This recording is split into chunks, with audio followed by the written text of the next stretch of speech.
Good morning, good afternoon. Today what we're going to be doing in class is we are going to start our lessons on color theory and color, the unit of color in this class. Color is extremely important and valuable to art. You can work in black and white only if that's your preference, but color can add so much emotion and power to the message of your works of art if you're using it correctly. So today what we're going to do is we're going to start with the very, very basics, and then we're going to start to work to get a little bit more complicated day by day as we're working with the element of color. So today what we're going to be doing is we're going to be creating a very basic color wheel, and we're going to learn how to label it and eventually learn how to read this so that we can understand color schemes and color harmony and how color can affect the mood or message of your works of art so that you can use color appropriately to represent light, to represent emotion and feeling in your works of art. So today we're going to be creating this color wheel right here. The supplies that we're going to need today to do our color wheel is we're going to need a bucket or a cup of water. We're going to need our paints, basically the 3 primary colors and our 2 neutrals.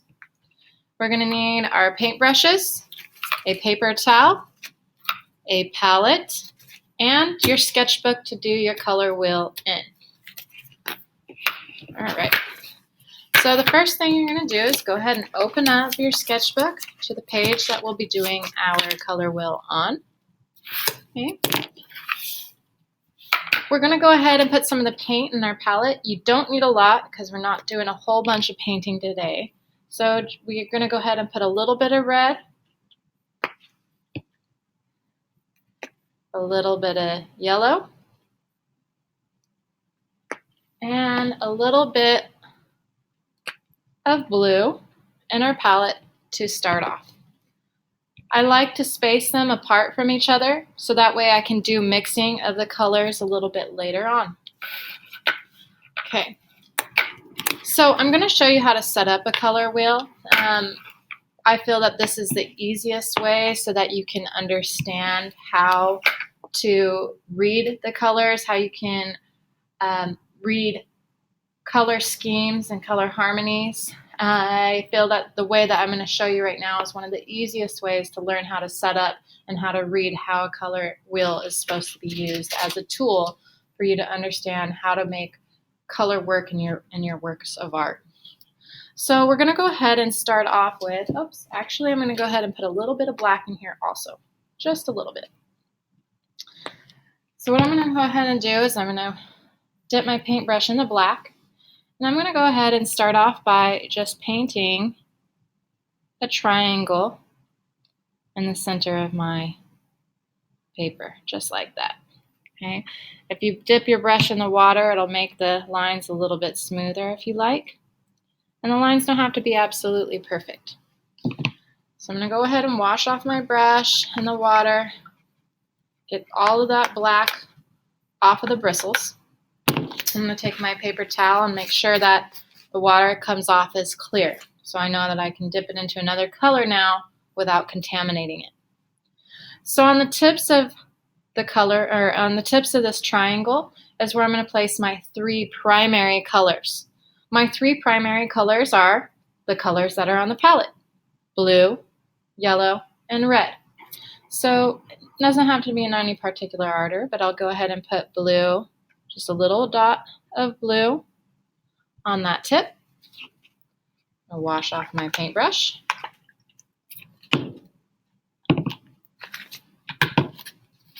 Okay, no paint. A little bit of yellow. Okay, wash off my paintbrush. And a dot of red. And wash that off. So there we have our 3 primary colors set up onto the triangle onto the page. And this is how we set up our color wheel. And the 3 primary colors, blue, red, and yellow, they can be used to mix any other color on the color wheel theoretically. Those are the 3 colors that you need to have in order to mix any other color, with the exception of, mixing tints and shades of those colors also, which you would need black and white. But for the basic color wheel, those are the only 3 colors we really truly need.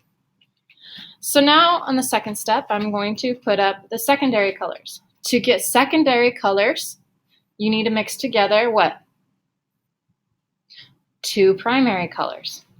So I'm going to take my paintbrush, I'm going to dip it in the black ink, and what I'm going to do is I'm going to do another triangle on here, but upside down this time.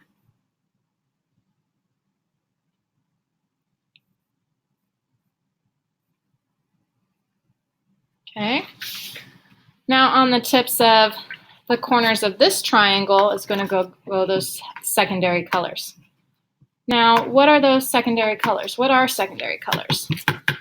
They're colors that we get by mixing primaries together. So if we mix together blue and yellow, we're going to get green. So let's go ahead and do that. Now, one way to conserve our paint is to put dark into light. It takes a lot less blue to change this yellow than it does this yellow to change that blue. So I'm going to go ahead and just dip my paintbrush in, and I'm going to put it into the yellow and stir it up. You can either use the bristles, you can use the back of the brush, whichever you prefer. So I'm going to keep it either I'm happy with that green, or maybe I want to dip a little bit more blue in there. Now, it's best to start with a little bit and then keep adding, keep adding, keep adding. It's kind of like soup. You can always add more salt, but you can't take salt out of it once it's in there. So once I'm satisfied with the color green that I have, I'm going to put that secondary color on the tip of the triangle right here. Now the position of the secondary colors does matter, because on the tip here it has to be what is mixed through those primaries. So blue and yellow make green. All right. Go ahead and wash off my paintbrush. Now, when I mix together the primary color blue and the primary color red, I'm going to get violet. Okay, so I'm going to go ahead and go over here. Now I need to, go ahead and take a little bit of this red, put it right here, and then take just a drop of this blue and mix it up right in here. I'm going to put more till I get to a violet that I like. That to me is a little bit too red. It's more of a red violet. Okay, mix, mix, mix. Mix, mix, mix. Still a little bit too red. I'm going to take more blue. Mix, mix, mix. Till I get a violet that I feel is really a true violet.